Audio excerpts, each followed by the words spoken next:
बेवफाई किंवा गद्दारी करणार नाहीत, पवार पवार आणि पवारच म्हणतील अशा पद्धतीची सरळ रेष ओढली.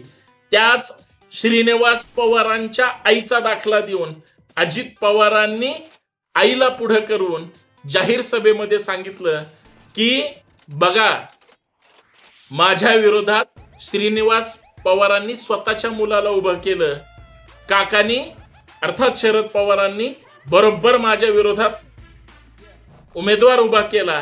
पण दादांना हे लक्षात नाही आलं, अरे जी तुझी बहीण आहे असं पवार साहेब सांगत होते, त्या बहिणीशी तू प्रामाणिक राहिला नाही. बहिणीच्या विरोधात तू जर तुझ्या बायकोला उभं करत असेल तर पवार साहेब म्हणत असतील मग मी तुझ्याच भावाच्या मुलाला उभं केलं तर बिघडलं कुठं. राजकारण अशा पद्धतीनं सुद्धा त्या ठिकाणी पाहिलं जातं. अजितदादा मोठे नेते, अजितदादा महाराष्ट्राचे 2 नंबरचे नेते, पण पवार साहेब महाराष्ट्रातले 1 नंबरचे नेते, हे विसरून चालणार नाही.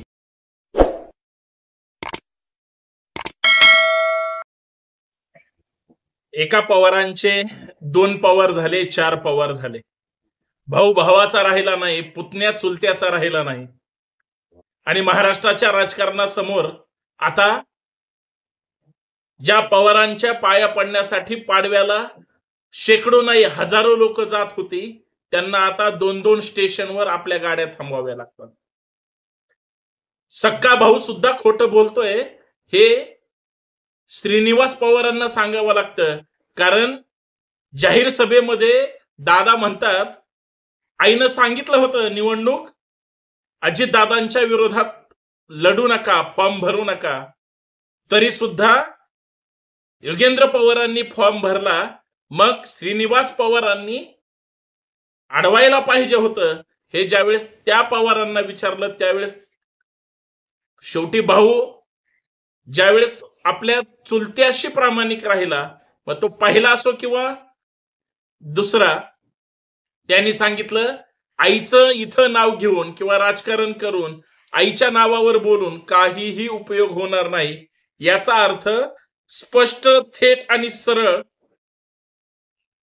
एका भावानी दुसऱ्या भावाला, दादाच्या सख्या भावानी दादाच्या विरोधात जो उमेदवार आहे त्या उमेदवाराच्या वडिलांनी स्पष्ट सांगितलं की दादा खोटं बोलतायत. असं का घडलंय? ज्या महाराष्ट्राला राजकीय वारसा ज्या पद्धतीनं संघर्षातून आणि महाराष्ट्राच्या हितासाठी 4-5 वेळा मुख्यमंत्री आणि मग केंद्रीय मंत्री आणि देशाचे नेते असा वारसा मिळालेला असताना त्यांना सोडचिठ्ठी देऊन स्वतःचं स्वतंत्र अस्तित्व निर्माण करण्याची गरज अजित पवारांना का पडली, या प्रमुख मुद्द्यावर मित्रांनो चर्चा करायची. कारण भाऊ भावाच्या विरोधात आता उभा ठाकलाय.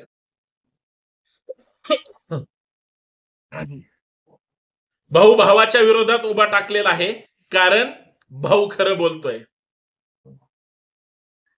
ज्या पद्धतीनं राष्ट्रवादी काँग्रेस फोडल्यानंतर पवार कुटुंब हल्लं होतं, जे शिवसेनेसोबत घडलं होतं तेच राष्ट्रवादी सोबत, आणि थेट पहाटेच्या शपथीनंतर त्यावेळेस तरी शपथ घेऊन महाविकास आघाडी सरकार कोसळायची परिस्थिती होती.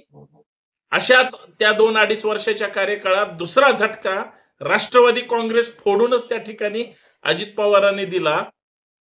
लोकसभा झाली, ज्या ताईच्या विरोधात दादानं वहिनीला उभं केलं होतं त्या सुप्रिया सुळे सुद्धा विसरलेल्या नव्हत्या.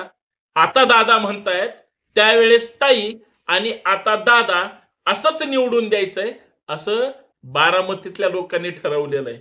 असाच प्रोग्राम फिक्स झालाय. याचा अर्थ असा की राजकारण फक्त आपल्या भोवतालीच फिरलं पाहिजे असा तरी होतो, किंवा ताई जाणीवपूर्वक आपल्या वडिलांसाठी सगळं करते, पण मुलीच्या हट्टापायी काकाने मात्र स्वतःच्या मुलीलाच वारसा म्हणून त्या ठिकाणी निवडलं. म्हणून दादाची चलबिचल असेल, सत्तेमध्ये प्रमुख पद मिळवायचंय, दादांना भावी मुख्यमंत्री व्हायचंय, असं कदाचित महाराष्ट्रातल्या काही मोजक्याच कार्यकर्त्यांना वाटतं. कारण बहुमत पाढवळ असल्याशिवाय काहीही होत नाही, उघड सत्य आहे. जर असंच पवार साहेबांना स्वतःला प्रधानमंत्री व्हावं असं वाटत असेल, त्यासाठी तसे त्यांना खासदार सुद्धा अपेक्षित आहेत, तसंच आमदारांचं आहे. पण चित्र पूर्ण बदललं. राष्ट्रवादी काँग्रेस फुटली.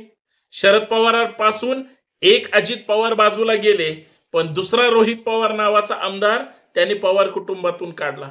कदाचित बारामतीकरांनी ठरवलंच तर शरद पवारांच्या उजव्या हाताला आता रोहित पवार असेल, तर दुसऱ्या बाजूला योगेंद्र पवारांच्या निमित्ताने जर बारामतीकरांनी पवार साहेबांना दिलेल्या धोक्याचा जर बदला घ्यायचं ठरवलं आणि योगेंद्र पवारांना आमदार म्हणून त्या ठिकाणी लोकांनी संधी दिली, तर जो काही पक्ष फुटीचा वचपा काढून त्यांनी जर परत बारामतीमध्ये विधानसभेला तुतारी जर वाजवली, तर मात्र अवघड परिस्थिती आहे.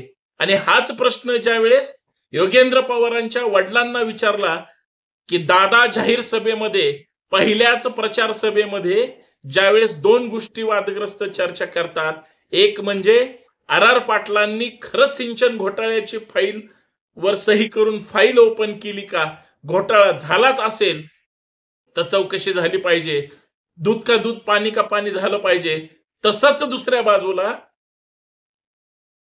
मी अजित पवार म्हणून माझ्या विरोधात शरद पवारांनी शेवटी योगेंद्र पवारांना उभं केलं.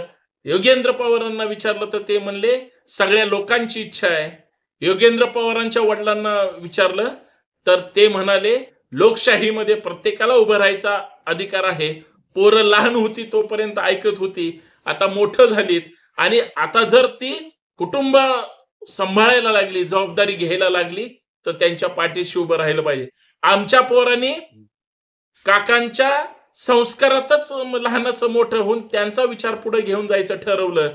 त्यांनी बेवफाई किंवा गद्दारी करणार नाहीत. पवार पवार आणि पवारच म्हणतील अशा पद्धतीची सरळ रेष ओढली. त्याच श्रीनिवास पवारांच्या आईचा दाखला देऊन अजित पवारांनी आईला पुढे करून जाहीर सभेमध्ये सांगितलं की बघा, माझ्या विरोधात श्रीनिवास पवारांनी स्वतःच्या मुलाला उभं केलं, काकांनी अर्थात शरद पवारांनी बरोबर माझ्या विरोधात उमेदवार उभा केला, पण दादांना हे लक्षात नाही आलं, अरे जी तुझी बहीण आहे असं पवार साहेब सांगत होते, त्या बहिणीशी तू प्रामाणिक राहिला नाही. बहिणीच्या विरोधात तू जर तुझ्या बायकोला उभं करत असेल तर पवार साहेब म्हणत असतील मग मी तुझ्याच भावाच्या मुलाला उभं केलं तर बिघडलं कुठं. राजकारण अशा पद्धतीनं सुद्धा त्या ठिकाणी पाहिलं जातं. अजितदादा मोठे नेते, अजितदादा महाराष्ट्राचे 2 नंबरचे नेते, पण पवार साहेब महाराष्ट्रातले 1 नंबरचे नेते, हे विसरून चालणार नाही. मी राष्ट्रवादीचा किंवा पवारांचा प्रवक्ता म्हणून चर्चा करत नाही, तर महाराष्ट्राच्या राजकारणामध्ये भाऊ भावाचा राहिला नाही, चुलता पुतण्याचा राहिला नाही, पुतण्या सुद्धा चुलत्याचा राहिला नाही. बरं, एक पुतण्या गेला म्हणून काय झालं, दुसऱ्या पुतण्याने आपल्या चुलत्याचा वारसा मात्र पुढे घेऊन जायचं ठरवलं. म्हणजे राजकारणामध्ये काहीही झालं तरी विचार आणि त्यांचे संस्कार कधीही पाठीमागे सरकत नसतात, विचार मरत नसतात, तर विचार पुढे घेऊन जायचे असतात.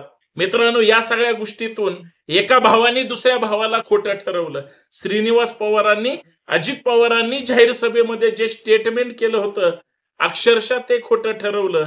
याचा अर्थ एवढाच आहे, महाराष्ट्राच्या राजकारणामध्ये काही गोष्टी ह्या खऱ्या असतात, पण बाकीच्या सगळ्या गोष्टी खोट्या असतात. हे आता दाखवून दिलं गेलेलं आहे. प्रश्न फक्त एवढाच आहे आणि उत्तर सुद्धा सोपं आहे. ज्या दादांनी बहिणीच्या विरोधात भाऊजाईला उभा केलं, दादांना बोलायचा अधिकार नाही, त्याच दादांनी त्यांच्या विरोधात पुतण्या उभा झाला म्हणून वाईट वाटून घ्यायची गरज नाही.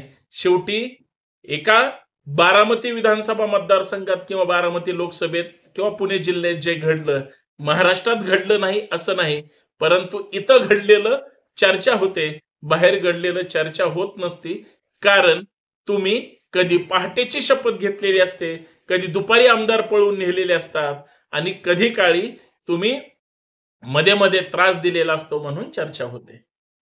बाकी कोण भाऊ खरा, कोण भाऊ खोटा, कोण पुतण्या ग्रेट, कोण पुतण्या कसा, हे चुलते ठरवणार आहेत. आणि चुलत्याला मोठं ज्या मतदारांनी केलेलं आहे ते मतदार ठरवणार आहेत. बाकी आपण निकालाची वाट पाहू. धन्यवाद.